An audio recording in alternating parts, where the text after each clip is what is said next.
Pada suatu hari, di daerah pesisir Gunung Aceh Selatan, terdapat satu komplek pesantren.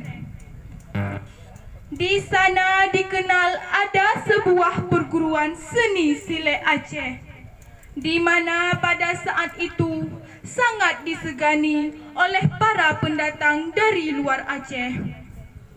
Tahun berganti tahun, suasana perguruan tersebut semakin sunyi. Dengan perubahan globalisasi yang modern, banyak pemuda-pemudi yang semakin hari lupa akan budaya seni di Aceh.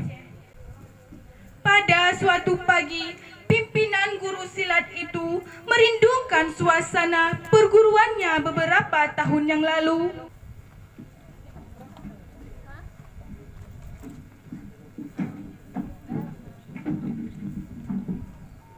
Sungguh menakutkan apabila perubahan globalisasi ini membuat pemuda dan pemudi Aceh lupa akan jati dirinya sendiri.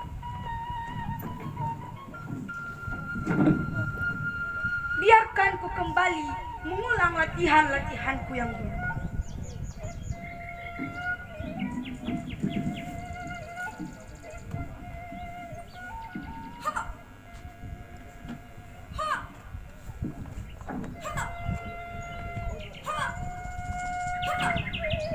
Pada saat itu, datanglah seorang pemuda dari pesisir laut.